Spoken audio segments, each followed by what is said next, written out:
Hi, welcome back to Christine's Home Affairs.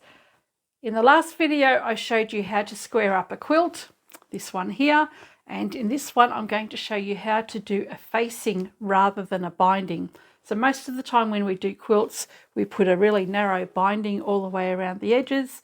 This time we're going to put a facing on it, and it's going to have a little triangle thing in the corner, and when it's turned the other way you'll be able to put a rod in the back so that you can hang your quilt. It's just another way of finishing up your quilts. Okay, what you need to face your quilt are some squares.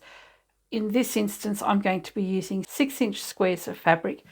They will be folded in half on the diagonal and form the corner of your quilt. So I've got 4 squares at 6 inches. Then I've got 4 strips of fabric that are 4 inches wide. They are going to be folded in half across the length and pressed. To determine how much fabric you'll need, just take your quilt and you'll measure 2 sides. So you'll measure the short side and the long side, measure the length that you've got there and double it. And that will be the amount of fabric you'll need to make these 4-inch strips. That'll actually give you a few inches extra to play with. And the triangle's just cut in 6-inch squares. If you want a deeper pocket in the corner, you can cut your squares maybe 7 inches or 8 inches, which will come in even further, and when you turn it to the other side you'll have a deeper corner pocket. So you can play around with the size of the corner. It's not going to be seen from the front of the quilt, so it doesn't really matter. I'll take all my squares now to the iron, fold them in half and press them, and the 4 strips of fabric that I have, I'm not cutting them to size, I don't need to just yet. I'll fold these all in half lengthwise and press those as well. Now that our squares are folded in half and our strips are pressed, we can attach them to the quilt. Have your quilt faced right side up, and we'll grab our first triangle and place this directly into the corner of our quilt. Take one of your strips, and we've got the folded edge along here, the raw edges along this side, and you want the raw edges to be on the raw edge of the quilt. Now this doesn't need to go all the way to the top, because if you put it all the way up it's going to create too much bulk. Start this strip about 2 inches from the outside edge, and that will be in line with the 2-inch width that we have after it's been folded. And you can place this one over on this side as well. So you've got, if I take the triangle away for a minute, that's what you'll see. We've got a rectangular strip here and here, and they don't quite meet in the corner. There's no hard and fast rule as to where this needs to be, as long as it's within the triangle section, and when it turns the other way around you can't see the raw edges. So I'll place the raw edges back into the corner, this piece 2 inches from the outside, and you can clip this in place and just keep lining that up until you get to the other end. When you get to the other end you'll take your other triangle piece, place that down before you finish putting the strip in place. And this one is a little bit long, so I'm going to cut that down so that it ends up 2 inches from the edge of the quilt.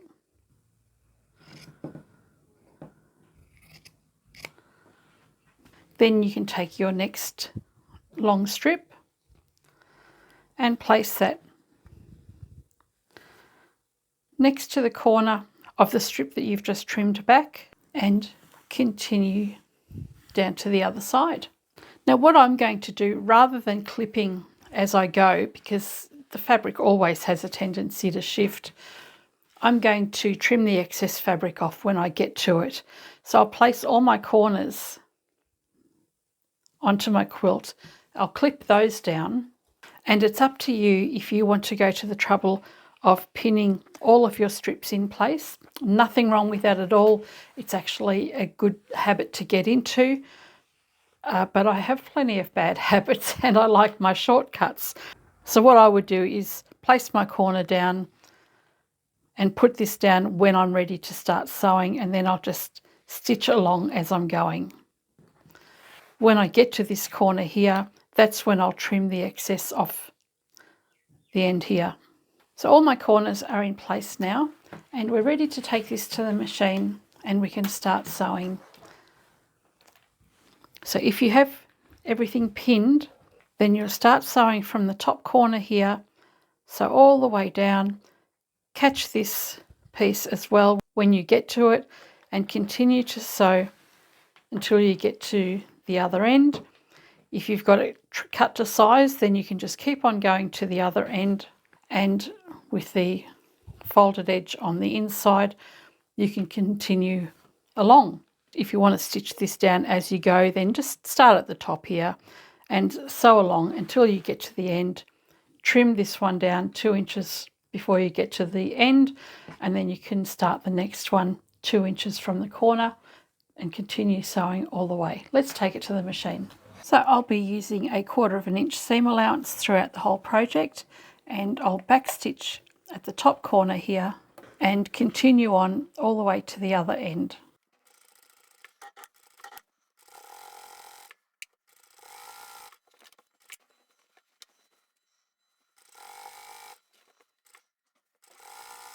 I'm coming up to the other corner now. Just make sure that's lined up at the bottom there, that piece of fabric over the top. And if I haven't done so already, I'll cut this fabric 2 inches shy of the end of the quilt. Continue to the end and come back around the other side and continue on. If you're placing your fabric on as you go, grab the next one and have that ready and continue sewing.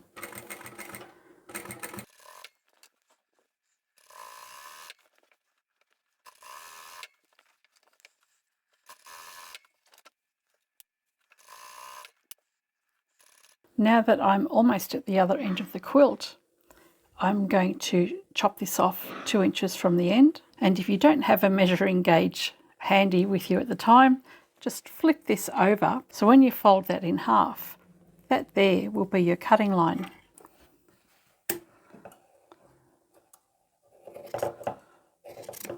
Continue on to the end. Keep coming around, and we'll start this one 1/4 inch in from the outside edge and continue to the end again.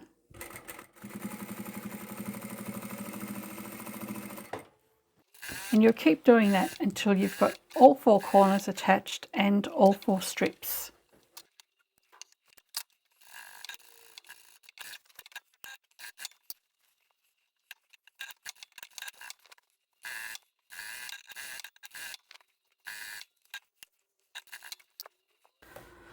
I'm coming up to the last corner now, and all I need to do is finish sewing all the way to the very end. I've trimmed off that tail.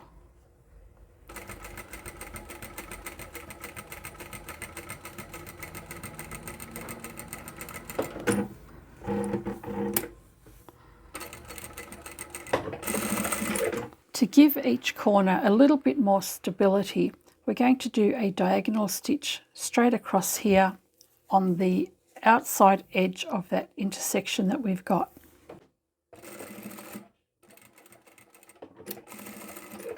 So you just stitch right across on the diagonal like that. We'll do that for all 4 corners. Once we've done that, then we can go and trim this fabric close to the edge. And that will give us a really nice turning point when we turn this right to the other side later. So let's go and finish the diagonals on all of those corners.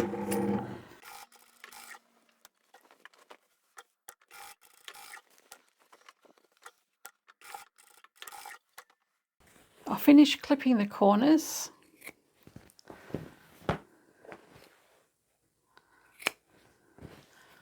And the last one, This is where I finished sewing. You can see there's a little pleat there. I'm not going to worry about it because it is going on the back of the quilt and it won't be seen, and I'm certainly not going to put any of my quilts into a competition. It won't be seen. So what you can do now that that's been trimmed off at the edge there is just get in with your thumb into the corner here and grab the corner of the fabric, the corner of the quilt, and with your forefinger poke the edge out and turn the fabric to the underside and get your prodded or your poking tool and poke that corner out so that it sits nice and squarely in the corner. So that's how your facing is going to look once the fabric that you've stitched has been completed. I'll turn that back to the wrong side. In order to get a neater finish on your quilt, grab your iron and press this away from your quilt. So we'll press that in place on all 4 strips. And the other thing that we're going to do is, after we've done that, is go back to the machine and we're going to understitch this raw edge of the quilt to that binding that we've just created. So understitching, stay stitching or top stitching are pretty much the same thing, just depends on whereabouts you do them from. So top stitching is if you're sewing from the top of the quilt of the fabric here and you'll stitch along the top edge. Understitching is where you stitch from the underside onto the same piece of fabric. It gives you exactly the same finish in this instance. So whether it's top stitching or understitching, the finish is exactly the same. Stay stitching just means that the fabric is staying in place after you've sewn everything down. So the first thing we're going to do is press this piece of fabric out. That will enable it to fold to the wrong side better. And after we've done the pressing, we're going to understitch this piece of fabric so that it sits on this binding strip. If you're more comfortable, you can press this out and then sew. You can top stitch right on the very edge, but you want to be top stitching on this piece of binding, not on the actual quilt. So you need to top stitch this piece of binding to that seam that you've just sewn.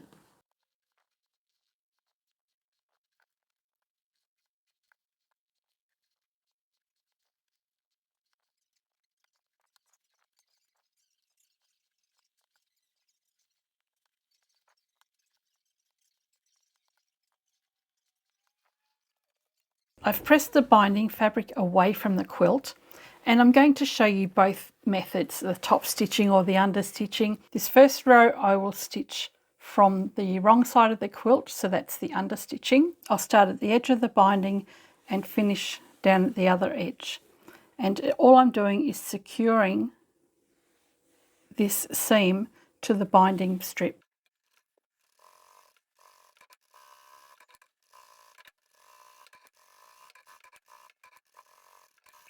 So that's that side done, and you can see the stitching just along the very edge. It looks very much like a top stitch. I flipped the quilt over. My binding strip is away from the inside of the quilt and the seam that I've got underneath is facing the outside of the quilt as well.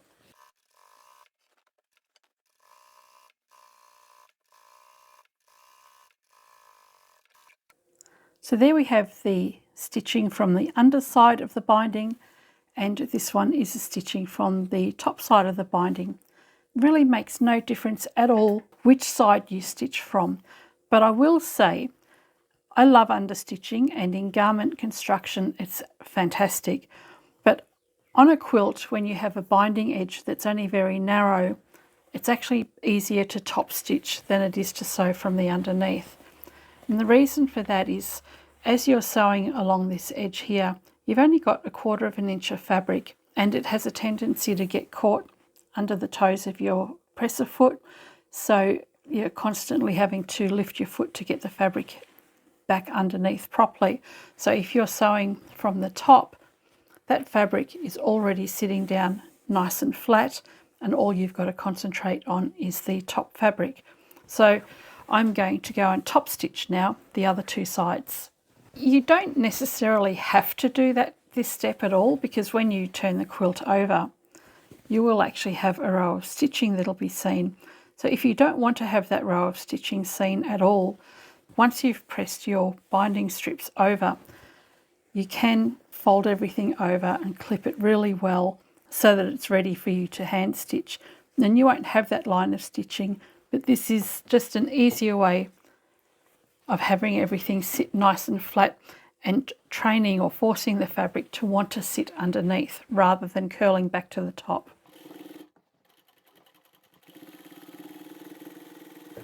So I'm curious to know how many of you actually use this technique in quilting already. I've been a quilter for many, many years, and I've only just discovered this method a week ago when I received a letter from Rosie. So I had no idea that this was a thing. And I guess it's got its place. I'm just so used to doing traditional bindings that I didn't know that this was even something that people did. Makes sense though, especially with the triangle corners. I do like the fact that you can just hang your rod up in the corner and not have to worry about making a rod pocket.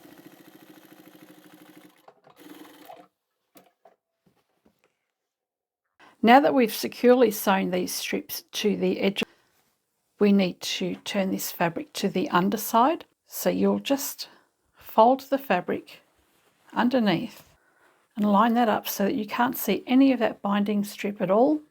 You can give it one final press in place before we hand stitch the back of it down. So that's actually quite a nice finish, isn't it? So by doing that top stitching or the under stitching, that has made the fabric want to go to the wrong side or to the back side. So you just want to fold that over so you don't have any white bits sticking out. And once you've pressed that under, you can go in here, so just put your thumb into the corner from the top and finger on the top edge there, and you can use your thumbnail to help grab that and bring it forward. Get your poker and poke out the corner. Once you've got your corner nice and square, you can complete the other corners as well. Then we'll flip it around to the other side and we can hand stitch the binding in place. And I'm just going to give this a final press just to have everything sitting flat on the other side. All right, the facing is now ready to finish up. What I've done is clipped along one edge. I don't need to do the whole quilt, but I'm just going to do one edge at a time, and that will help keep everything sitting in place so that I can go and stitch this binding down. Okay, I have a piece of green thread here. I'm using the wrong coloured thread for the time being, just to show you how to do nice neat stitching on the back of the fabric without it being seen. I've got a short length of thread here, usually about the length of your elbow. If you have it too long, it's just going to get twisted. I've got the end of the thread in one hand, my threaded needle in the other hand, and this end here I'm going to take over to the needle hand, just pop it in between my thumb and forefinger, and then I'm going to wrap that single strand of thread around the needle once, twice, 3 times. I'll bring my thumbnail over the edge there, and then I'm just going to pull the needle through with my thumbnail holding the thread down.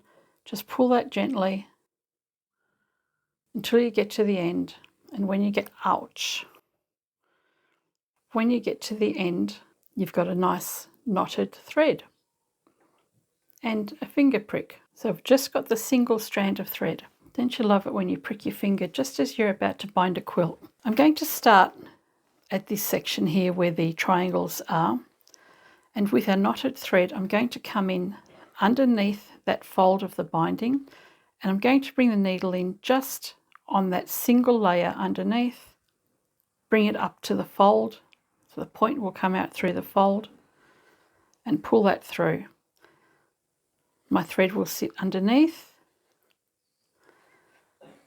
And where I've come out with this green thread, I'm going to go back into the quilt in the same position but through the back of the quilt rather than the binding strip. In the same line where I've come up, I'll go in underneath the backing but not through to the other side, and then I'll come up underneath the binding fabric right on the very edge where the fold is,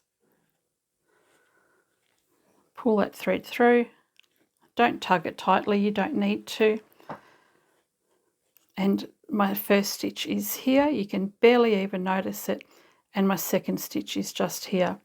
So you'll go back down where you've come up, go across on the diagonal a bit, and come back up again into the fold. So I've got a couple of stitches there that you can't see, and if you continue to do that like that, you're going to have nice neat stitches.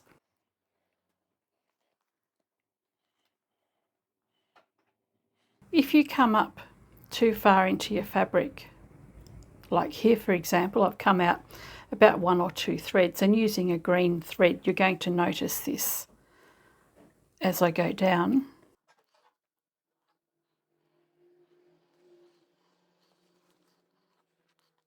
So that green thread is much more visible than these ones here that were right on the very fold of the fabric. So it depends on how fussy you want to get, but when you do a binding, it's usually the end of your quilt, and you just want to do a really nice neat job, and it's not that difficult when you go gently and come up on the fold. I'm going to take this to the living room now, put on the midday movie, and I'll finish binding this quilt whilst watching that. I'll be back after it's finished. Hopefully this will be done by then too. How many people have tried to bind a quilt whilst they've got a dog on their shoulder? She's not giving me much opportunity to pull the thread through. She's worse than a cat. There we have it, the finished facing on the back of a quilt. The triangle sections just here have been sewn just on the diagonal. In hindsight, I probably wouldn't do that again, because at the other end, when you want to hang your quilt up with a dowel, you need to be able to get the dowel in. And if there's no flexibility in your rod or your whatever it is you're using, you're not going to be able to get it in that small amount of space, unless you make your rod substantially shorter, which you can actually do. Thanks to Rosie for asking me about this binding technique. It's not something I'd ever heard of before, so I was pleased to learn something today and have another skill for future use. I think the binding technique certainly has its place. If you had a project and you really wanted to show off the actual quilt itself or the features within the quilt, you could easily do that without having that binding right on the very edge that everybody's eyes are drawn to. So this creates a feature of the quilt itself rather than the binding. I certainly do think it has a place. Obviously you'd need a bigger dowel, but beggars can't be choosers, right? It was nice to finally have a project finished after 10 years. I've got so many UFOs. I wonder how many you guys have got. It's just ridiculous how many things I have got that are unfinished. I've done this quilt twice. It's raw edge applique. I've pieced it, quilted it and appliqued it all on a 1906 Frister and Rossmann hand crank sewing machine. I did this to show people that you don't need to have a machine with all the bells and whistles, that you could have just a plain straight stitch sewing machine and do something like this. So I hope you've enjoyed the video on the facing for the back of the quilt, and I shall catch you next time. Bye for now.